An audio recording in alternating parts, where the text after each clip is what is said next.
Part 3. Meditation in Daily Life. There are two main reasons for extending meditation practice into daily life. The first is that you create a momentum that carries through from one session of formal practice to the next. If you chop up your life into times when you meditate and times when you don't, the energy built up with each meditation session dissipates in the interim. Each time you sit down to meditate, you have to start again from scratch. It's like keeping a dog on a leash. If the dog is left on a long leash, it tends to get the leash wound around all sorts of things: lampposts, trees, people's legs. You're faced with the long, laborious process of untangling the leash to bring both the dog and the leash back to where you are. But if the dog's on a short leash, then when you sit down, the dog and the leash are right there. In the same way, if you try to maintain the center of your meditation throughout the day, then when the time comes to sit down in meditation, you're already in your center. You can continue from there. The second reason for extending meditation practice into daily life is that it allows you to bring the skills you've developed in the meditation to bear right where they're most needed: the mind's tendency to create stress and suffering for itself throughout the day. Having a sense of your center as a safe, comfortable place helps keep you grounded in the midst of the turmoil of daily life. You're not blown away by outside events, for you have a solid basis inside. It's like having a post at a rocky beach at the edge of a sea. If the post is simply left lying on the beach, the waves will drive it back and forth. It will be a danger to anyone who plays in the waves. Eventually, the waves will ram the post against the rocks and smash it to smithereens. But if the post is set upright and driven deep into bedrock, the waves won't be able to move it. It'll stay safe and sound and pose no danger to anyone at all. Some people complain that trying to practice meditation in the midst of daily life simply adds one more task to the many tasks they're already trying to juggle, but don't see it in that way. Meditation gives you a solid place to stand so that you can juggle your other responsibilities with more ease and finesse. As many meditators will tell you, the more mindfulness and alertness you bring to your responsibilities, the better your performance. Instead of interfering with your work, the meditation makes you more attentive and alert in doing it. The fact that you're staying focused, instead of letting the mind wander all over the place, helps to husband your energy so that you can bring more stamina to whatever you have to do. At the same time, having a clear sense of a still center helps you to see movements of the mind you otherwise would have missed. It's like lying on your back in the middle of a field. If you look up at the sky without reference to anything on the ground, you can't tell how fast the clouds are moving or in which direction. But if you have a still point of reference, the top of a roof or a tall pole, you can clearly sense the cloud's direction and speed. In the same way, when you have a still point of reference, you can sense when the mind is heading in the wrong direction and can bring it back before it gets into trouble. Meditation in daily life is essentially a more complicated version of walking meditation, in that you're dealing with three main areas of focus. 1. Maintaining your inner focus. 2. While engaged in activities. 3. In the midst of the activities around you. The main differences, of course, are that 2 and 3 are more complex and less under your control. But there are ways to compensate for the added complexity. And you can use what measure of control you do have over your actions and your environment to create better conditions for your practice. All too often, people try to push meditation into the cracks of their life as they're already living it, which doesn't give the meditation much room to grow. If you're really serious about treating the problem of suffering and stress, you have to rearrange your life as best you can to foster the skills you want to develop. Place the training of your mind high in your list of priorities in everything you do. The higher you can place it, the better. As I stated in the introduction, some of the advice given here in Part 3 may assume a greater level of commitment than you're currently ready to make. So read selectively, but also in a spirit of self-honesty. Try to be clear about which members of your inner committee are making the selection. Your inner focus. You may find that you can't keep clear watch on the in and out breath when you're deeply involved in a complicated task, but you can maintain a general sense of the quality of the breath energy in the body. This is an area where lessons you've learned from sitting meditation can be of help. 2 skills in particular are helpful here. 1. Try to notice where the trigger points are in your breath energy field, the points that tend to tense up or tighten most quickly, leading to patterns of tension spreading into other parts of the body. Typical points are at the throat, around the heart, at the solar plexus, right in front of the stomach, or the backs of your hands or the tops of your feet. Once you've identified a point of this sort, use that as the spot where you center your attention throughout the day. Make sure, above all, that the spot stays open and relaxed. If you do sense that it's tightened up, stop whatever else you're doing for a moment and breathe through it.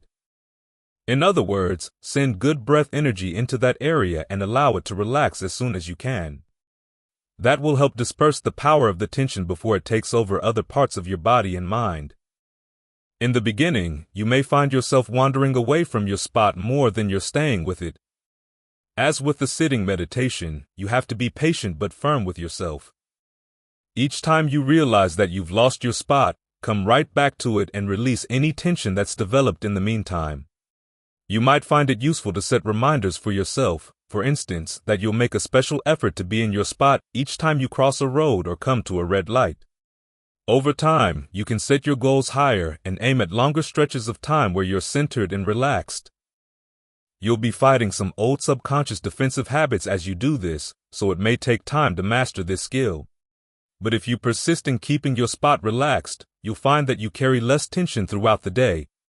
You'll be less burdened with the sense that you've got something you need to get out of your system. At the same time, you'll gain more enjoyment out of trying to maintain your center because you feel more stable and at ease. This helps to keep you with it. If you find yourself in a situation where you're simply sitting with nothing much to do, as in a meeting or a doctor's waiting room, you can bliss out on the feeling of ease in your center, and no one else will have to know. Keeping your center spot relaxed also helps make you more sensitive to the little things that trigger you. This gives you more insight into the workings of your own mind. You gain a place where you can step back from your thoughts and watch them simply as members of the committee. You don't have to take up everything the committee proposes. If something unskillful is brought to the floor, you learn to recognize it as unskillful and breathe right through it. As you strengthen your ability to keep your center spot relaxed and full in all situations, you're developing a foundation for your inner observer.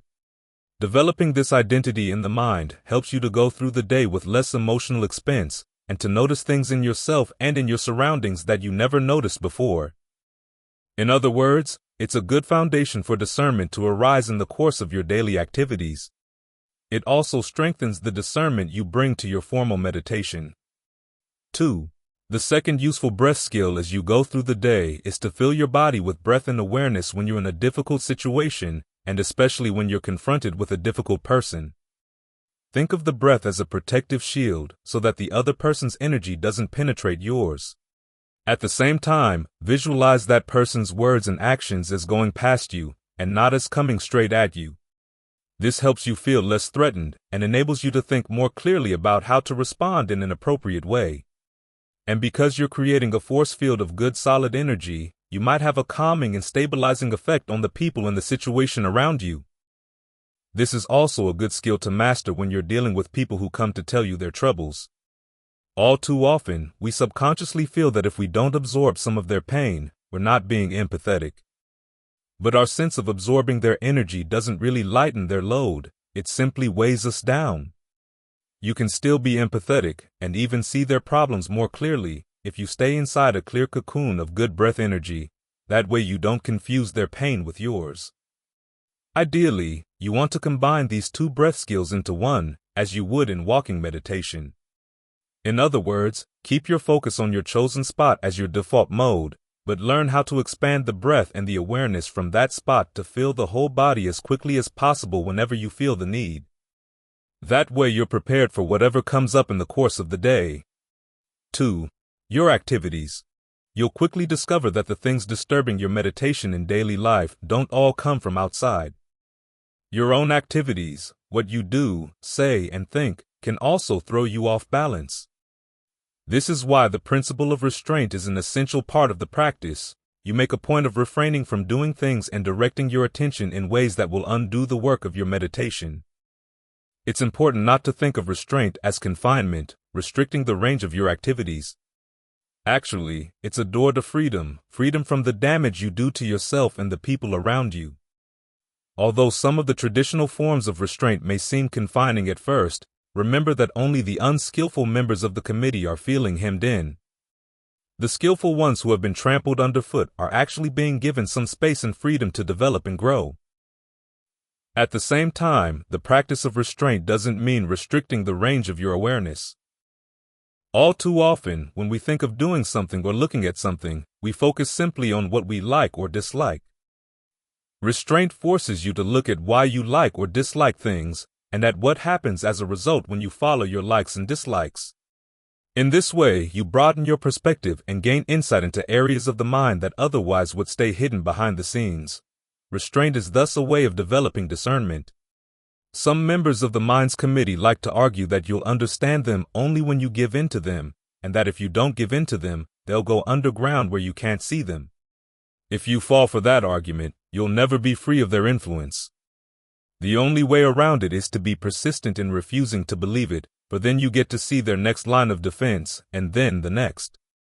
Finally, you'll come to the level where they reveal themselves, and you'll see how weak their reasoning really is.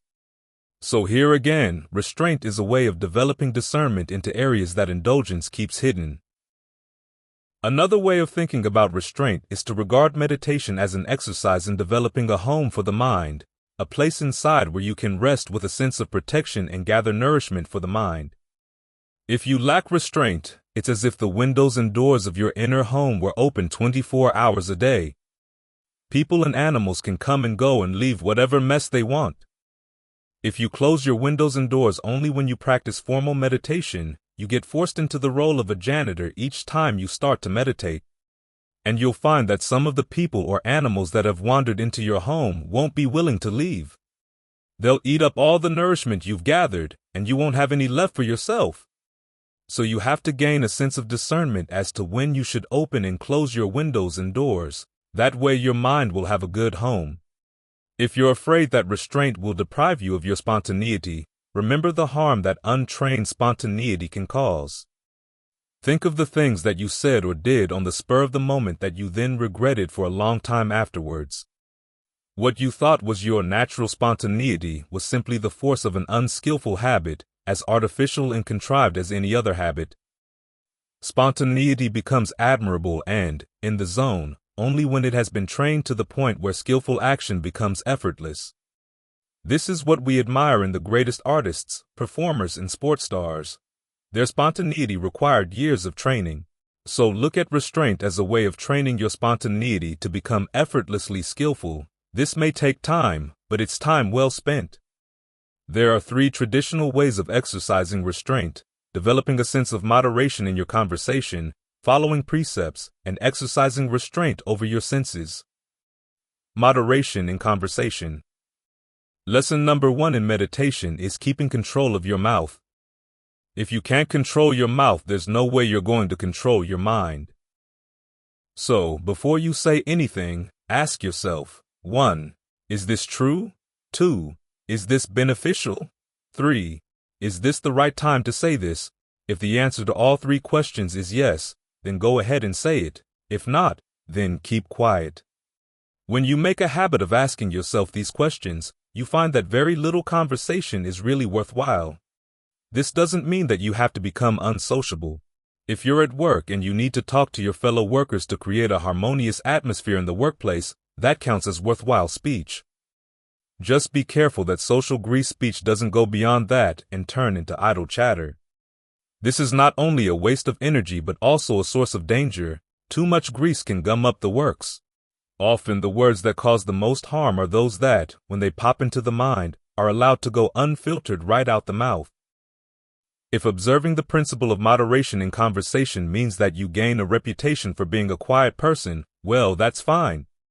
You find that your words, if you're more careful about doling them out, start taking on more worth. At the same time, you're creating a better atmosphere for your mind. If you're constantly chattering all day long, how are you going to stop the mental chatter when you sit down to meditate? But if you develop the habit of watching over your mouth, the same habit comes to apply to the meditation. Your committee members all start learning to watch over their mouths as well.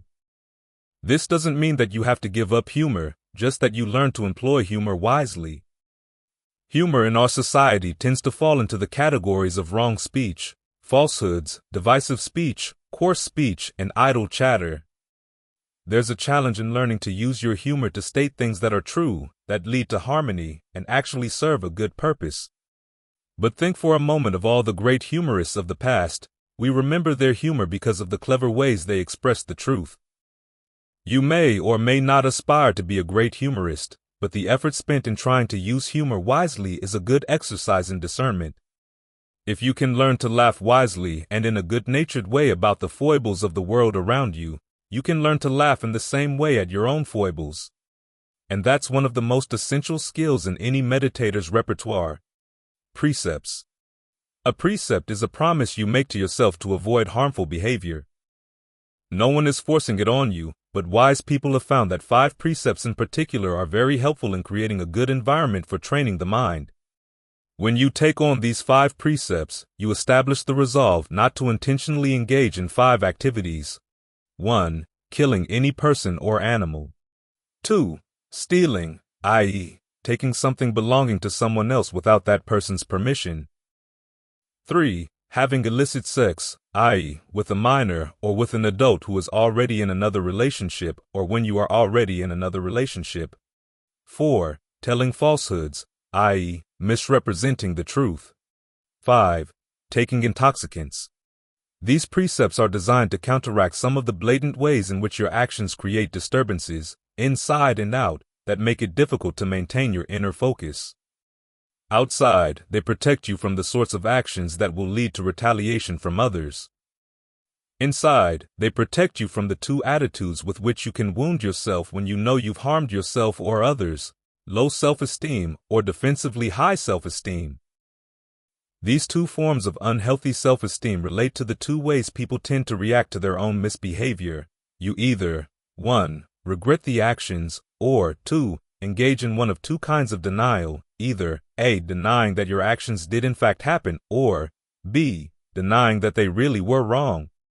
These reactions are like wounds in the mind. Regret is an open wound, tender to the touch, whereas denial is like hardened, twisted scar tissue around a tender spot. When the mind is wounded in these ways, it can't settle down comfortably in the present, for it finds itself resting on raw, exposed flesh or calcified knots. When it's forced to stay in the present, it's there only in a tensed, contorted, and partial way. The insights it gains tend to be contorted and partial as well. Only if the mind is free of wounds and scars can it settle down comfortably and freely in the present and give rise to undistorted discernment. This is where the 5 precepts come in. They're designed to heal these wounds and scars. They're an integral part of the healing process of meditation. Healthy self-esteem comes from living up to a set of standards that are practical, clear-cut, humane, and worthy of respect. The 5 precepts are formulated in such a way that they provide just such a set of standards. Practical. The standards set by the precepts are simple. You promise yourself not to engage intentionally in any of the 5 kinds of harmful activities, and not to tell anyone else to engage in them either. That's all. You don't have to worry about controlling more than that. This means that the precepts don't require you to focus on indirect or unintended ways in which your actions may lead to someone else's breaking the precepts. You focus first on your own choices to act. If, after time, you want to expand your promises to yourself to avoid behavior that might indirectly cause others to break the precepts, such as buying meat, that's entirely up to you. But in the beginning, it's wisest to focus on what you yourself choose to do, for that's an area where you can exert true control. It's entirely possible to live in line with these standards, not always easy or convenient maybe, but always possible. Some of the precepts may be easier for you to keep than others, but with time and patience, and a little wisdom in dealing with lapses in your behavior, they become more and more manageable. This is especially true when you start noticing the benefits that come from keeping them, and the harm that's caused when you lapse. Some people translate the precepts into standards that sound more lofty or noble, taking the second precept, for example, to mean no abuse of the planet's resources, but even those who reformulate the precepts in this way admit that it's impossible to live up to them. Anyone who has suffered from having to live up to impossible standards can tell you of the psychological damage such standards can cause. If you can give yourself standards that take a little effort and mindfulness but are possible to meet, your self-esteem soars dramatically as you discover within yourself the ability to meet those standards. You can then face more demanding tasks with confidence. Clear-cut, the precepts are formulated with no ifs, ands, or buts. This means that they give very clear guidance, with no room for waffling or less than honest rationalizations. An action either fits in with the precepts or it doesn't. Again, standards of this sort are very healthy to live by. Anyone who has raised children has found that, although children may complain about hard and fast rules, they actually feel more secure with them than with rules that are vague and always open to negotiation. Clear-cut rules don't allow for unspoken agendas to come sneaking in the back door of the mind. When, through training yourself in rules like this, you learn that you can trust your motivations, you gain a genuinely healthy sense of self-esteem. At the same time, holding to a clear-cut rule saves you the time you might otherwise waste in trying to blur the line and justify unskillful behavior to yourself. Humane. The precepts are humane both to the person who observes them and to the people affected by his or her actions. If you observe them, you're aligning yourself with the humane principle that the most important powers shaping your experience of the world are the intentional thoughts, words, and deeds you choose in the present moment. This means that you are not insignificant. With every choice you make, at home, at work, at play, you are exercising your power in the ongoing fashioning of the world. Keeping the precepts ensures that your contribution to the world is always positive. As for your effect on other people, if you follow the precepts, your contribution to the world is in line with the principles of goodwill and compassion. This helps you to develop the Brahma-viharas with no fear of hypocrisy or denial. Worthy of respect. The 5 precepts are called standards appealing to the noble ones, people who have gained at least the first taste of awakening. Such people don't accept standards simply on the basis of popularity. They've put their lives on the line to see what leads to true happiness and have seen for themselves, for example, that all lying is pathological and that sex in violation of a committed relationship is unsafe at any speed. Other people may not respect you for living by the 5 precepts, but noble ones do, and their respect is worth more than that of anyone else in the world. Some people are afraid of keeping the precepts for fear of becoming proud that their behavior is better than other people's. This sort of pride, however, is easy to drop when you remember that you're observing the precepts not to make yourself better than others, but simply to cure the problems in your own mind. It's like taking medicine. If you take your medicine when other people are not taking theirs, that's no reason to look down on them. You may encourage them to take their health more seriously, but if they refuse to heed your encouragement, you have to drop the matter for the time being and concentrate on recovering your own health. The healthy sort of pride that comes from observing the precepts focuses on comparing yourself with yourself, in other words, on the fact that you've learned how to be less harmful and more thoughtful than you used to be. This sort of pride is much better than the opposite sort, the conceit that views the precepts as petty, claiming to be above them. That sort of pride is doubly damaging, both to your mind and to the happiness of others. It's much healthier to respect yourself for submitting to a strict training and mastering it. That sort of respect is good for you and for everyone else. In addition to creating a healthy attitude and peaceful environment conducive to the practice, the precepts exercise many of the skills you need to get started in meditation. They give you practice in setting up a skillful intention and then sticking with it. They also give you practice in dealing in a mature way with any lapses that may occur.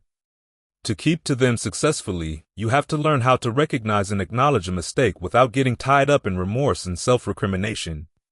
You simply reaffirm your intention not to make that slip again, and then develop the Brahma-viharas to help strengthen that intention. This way you learn both how to take your mistakes in stride and how not to repeat them. The precepts also develop the mental qualities needed specifically for concentration, mindfulness to keep them in mind, alertness to keep watch over your actions to make sure that they stay in line with your precepts, and ardency to anticipate situations where you might be tempted to break your precepts so that you can plan a skillful strategy that will keep your precepts intact. This then develops your discernment. For example, there will be situations where telling the truth about a particular topic might be harmful to others. How do you avoid talking about that topic and yet still not tell a lie? When you promise yourself not to kill, you have to anticipate that pests may invade your home. How can you keep them out without killing them? In these ways, the precepts help to foster a conducive environment around the practice of meditation, at the same time exercising skills you need to develop within the meditation itself. Restraint of the senses. The senses here are 6, your senses of sight, hearing, smell, taste, and touch, along with the sense of ideation, your mind's knowledge of ideas. Restraint of these senses doesn't mean going around with blinders on your eyes or plugs in your ears. It actually forces you to see more than you normally might, for it requires you to become sensitive to 2 things. 1. Your motivation for, say, looking at a particular sight, and 2. What's happening to your mind as a result of looking at that sight. In this way, you bring the questions of discernment to bear in an area where you're usually driven by the questions of hunger, the search to see or hear delicious things. You learn to view your engagement with the senses as part of a causal process. This is how restraint helps to develop discernment. At the same time, you learn to counteract causal currents that would disturb the mind. This helps to develop concentration. To resist getting swept away by these currents, you have to maintain your center of awareness within the body. That type of center is like an anchor for securing the mind. Then make sure that your center is comfortable. That keeps the mind well fed so that it doesn't abandon its anchor to flow along with those currents in search of food. When the mind isn't hungry for pleasure, it'll be much more willing to exercise restraint over the currents going out the eyes, ears, nose, tongue, body, and mind. Once the mind is firmly centered, you're in a good position to step out of the currents and view them in terms of both aspects of their causal patterns. 1. Each time you direct your attention to the senses, try to be clear about your motivation. Realize that you're not a passive receiver of sights, sounds, etc. The mind actually goes out looking for sensory stimuli, and often it's looking for trouble. There are times, for instance, when there's nothing in your surroundings to inspire lust, but lust arises in the mind and goes looking for something to nourish itself. The same thing happens with anger and all your other emotions. So when you look at things, what are you looking for? Who's doing the looking? Is lust doing the looking? Is anger doing the looking? If you let these emotions direct your eyes, they get used to ordering your mind around as well. You're strengthening the very committee members that you'll later need to wrestle down during the meditation. If you see that unskillful intentions are directing where you focus your attention or how you look at something, change your focus. Look at something else, or look at the same thing in a different way. If you've been contemplating a beautiful body, look for the aspects that aren't so beautiful, and they aren't far away, just under the skin. The same principle holds for anger. If you're thinking about someone you really hate, remember that there's another side to that person as well, a good side. Be a person with 2 eyes and not just one. Or if you find that when you drop the lust or the anger, you're no longer interested in looking at or thinking about those people, you realize that the problem wasn't with them, it was with the committee in your mind. You learn that you can't really trust some of its members. This is a good lesson to learn on a daily basis. 2. A similar principle applies when you take note of the results of your looking. If you realize that the way you've been looking at something has started to aggravate unskillful mental states, either look away or learn to look at the same thing in a way that counteracts those mental states. The same applies to what you listen to, what you smell, what you taste, what you touch, and especially what you think about. If you can keep your attention focused on the way in which the mind initiates sensory contact and is affected by sensory contact, you're staying focused inside even as you look or listen outside. This helps to keep the center of your focus firm and resilient throughout the day. 3. Your surroundings.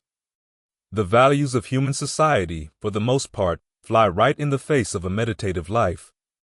Either they make fun of the idea of a true, unchanging happiness, or they avoid the topic entirely, or else they say that you can't reach an unchanging happiness through your own efforts. This is true even in societies that have traditionally been Buddhist, and it's especially so in modern society, where the media exert pressure to look for happiness in things that will change. The practice of meditation for the sake of an unconditioned happiness is always countercultural. No one else is going to protect your conviction in the possibility of true happiness. You have to protect it yourself. So learn how to skillfully shelter your practice from the conflicting values of society at large. There are 3 basic ways in which you can do this: choosing admirable friends, learning to live frugally, and finding seclusion as much as you can. These 3 issues require a fair amount of renunciation, and renunciation is easiest when you regard it not as deprivation but as a trade. In trading the pleasures of an ordinary life for a meditative life, you're trading candy for gold. Or you may think of yourself as an athlete in training. The game of outwitting your unskillful habits is far more worthwhile than any sport. Just as athletes are willing to live under certain restrictions for the sake of their performance, you should be willing to live under certain restrictions for the sake of true happiness. And just as an athlete restricted to a healthy diet comes to prefer healthy food to junk food, you often find that the restrictions you place on the way you interact with your surroundings actually become your preferred mode of being. Admirable friends. When you associate with a person, you unconsciously pick up that person's habits and views.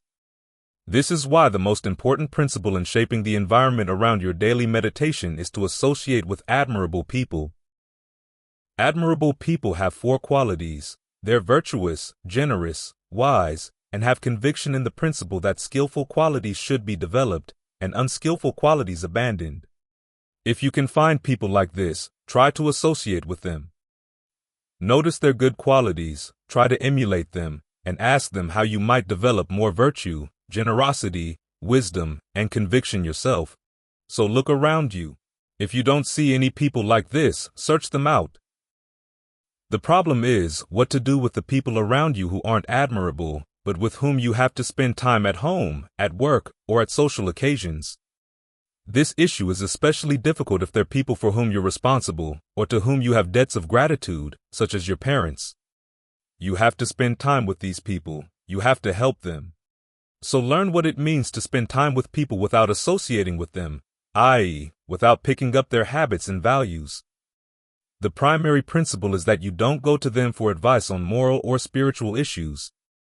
Also, try to excuse yourself every time they try to pull you into activities that go against your precepts or principles. If the activities are unavoidable, as when there's a party at work, take the attitude of being an anthropologist from Mars, observing the strange habits of Earthlings in this society at this point in time.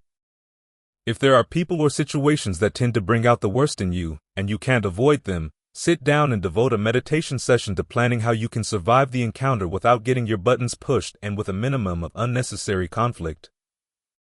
Learning how to prevent unskillful qualities from arising in the mind is an important part of the path, but all too often it's overlooked. Not every meditation has to focus on the present. Just make sure that planning doesn't take over your meditation and go beyond the bounds of what's really helpful. In some cases, if a friendship is centered on unskillful activities, you might consider putting it on hold. Even though the other person's feelings might be hurt, you have to ask yourself which is more precious, that person's feelings or the state of your mind. And remember, simply hurting another person's feelings is not the same thing as causing that person harm.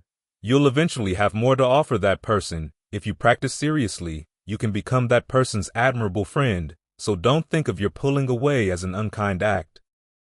If your friends are concerned that you're becoming less social, talk the issue over with someone you trust. The principle of being selective with your friends applies not only to people in the flesh, but also to the media, newspapers, magazines, television, radio, internet. Here it's easier to turn things off without compunction. If you do feel the need to spend time with the media, ask yourself each time, why am I doing this? What kind of people will I be associating with when I do? When they say something, why do they want me to believe it? Can I trust them? Who are their sponsors? Even reading/watching the news has its dangers for someone training the mind.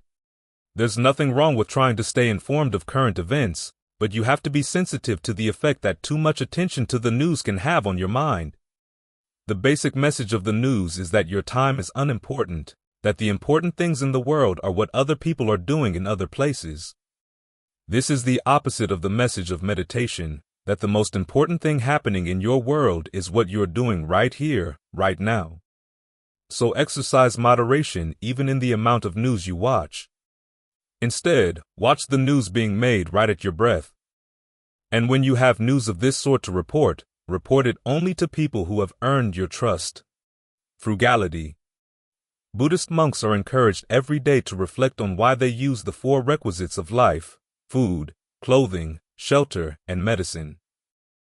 The purpose of this reflection is to see if they've been using these things to excess or in ways that will develop unskillful states of mind. They're also advised to reflect on the fact that each of the requisites has come about through the sacrifices of many, many people and other living beings. This reflection encourages the monks to live simply and to aim ultimately at a truly noble form of happiness that places no burdens on anyone at all. Lay meditators benefit from reflecting daily in this way as well, to counteract the way society at large encourages you to focus your attention on consumption and acquisition with no thought for the consequences. So stop to think, for example, when you eat, is it just to keep yourself strong enough to fulfill your duties? Or are you, in the words of the Buddhist texts, searching out the tip-top tastes with the tip of your tongue? Are you bulking up just to look good? If so, you're fostering unskillful states of mind. Are you too picky about what kinds of food you will and won't eat? If so, you're spending too much time and money on your eating, time and money that could be used to develop generosity or other skillful mental states. You have to realize that in eating, even if it's vegetarian food, you're placing a burden on the world around you, so you want to give some thought to the purposes served by the strength you gain from your food. Don't eat just for the fun of it, because the beings, human and animal, who provided the food didn't provide it in fun. Make sure the energy gets put to good use. This doesn't mean, however, that you should starve yourself. Starving yourself to look good is also unskillful, in that it drains away the energy you need to practice and keeps you inordinately fastened on the appearance of the body. The traditional term for wise eating is moderation in eating, having a sense of just right, of exactly how much is needed to keep you healthy and strong enough to stick with the training of the mind. The same principle holds true for the other requisites. You don't want to be a miser, but at the same time you don't want to waste the resources that you or someone you depend on worked so hard to acquire. Don't be a slave to style. Don't take more from the world than you're willing to give back. And learn to undo the perceptions, so heavily promoted by the media, that shopping is a form of therapy and that a purchase is nothing but a victory or a gain. Every purchase also entails loss. To begin with, there's the loss of money that could be used to develop skillful qualities of mind, such as generosity, rather than unskillful qualities, like greed. Then there's a loss of freedom. All too often, the things you own begin to own you. The more things you own, the more you have to fear from the dangers that can come to things, such as theft, fire, and flood. So learn to restrict your purchases to things that really are useful, and use the money you save to help advance the higher qualities of life, both for yourself and for those around you. Think of frugality as a gift both to yourself and to the world. Seclusion. Seclusion enables you to look directly at the issues created by your own mind without the distraction of issues created by other people. It's a chance to get in touch with yourself and to reaffirm your true values. This is why the Buddha advised monks to go into the wilderness and to create a wilderness state of mind even when living in society. There are several ways you can create that state of mind in your life. Chanting. To foster a sense of seclusion around your daily meditation session, you might find it helpful to chant before you meditate. This is especially helpful if you notice that your mind is carrying a lot of issues from the day. The sound of the chanting is calming, and the words of the chanting help to put you in a new frame of mind. There are many chanting texts available online, and many sound files showing how to pronounce the words. It's possible to chant in any of the Asian Buddhist languages, in your own language, or a combination of both. Experiment to see which style of chanting is most effective for putting you in the best frame of mind to meditate. Retreats.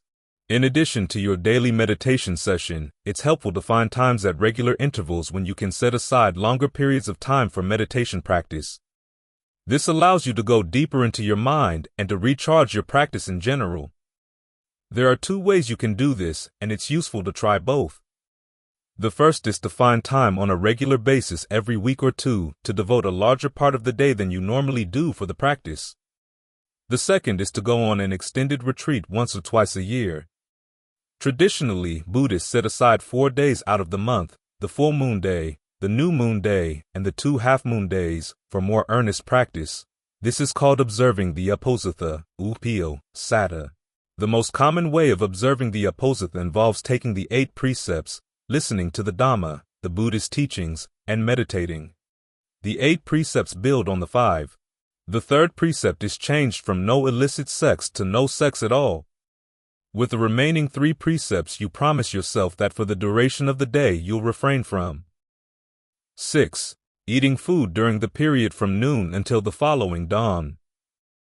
7. Watching shows, listening to music, using jewelry, cosmetics, and scents. 8. Sitting on high luxurious seats or lying on high luxurious beds. These precepts essentially add the principle of restraint of the senses to the 5 precepts.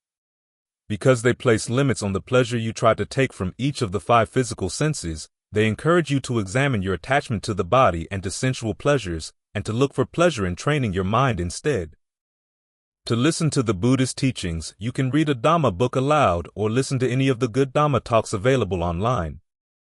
Of course, you can adjust these observances as fits your schedule.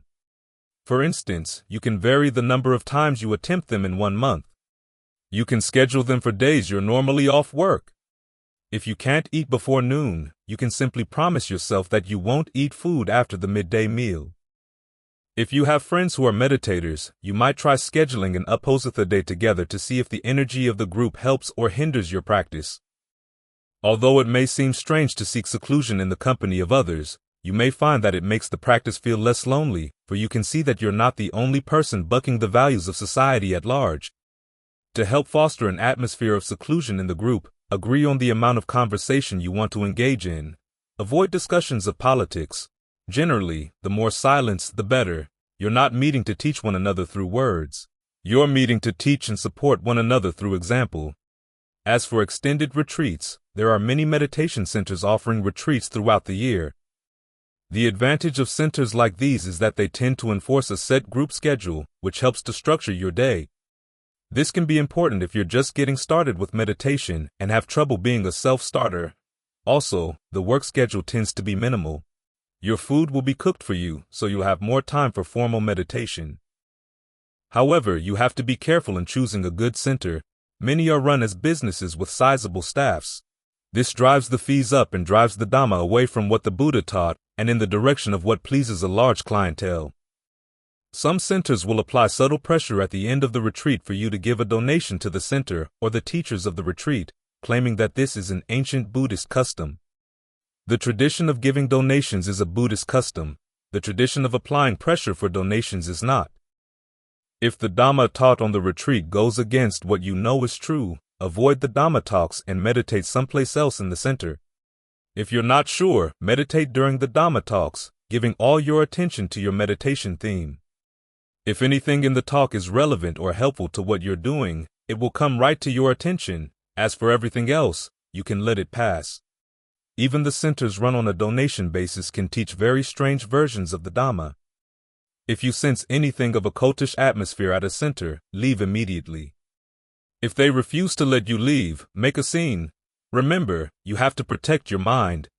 Meditation monasteries are another alternative. They charge no fees, as everything is run on a donation basis. But because you will be expected to help with the daily chores, you may have less time for formal meditation. Also, meditation monasteries often don't have set group schedules, so you'll have to be more of a self-starter.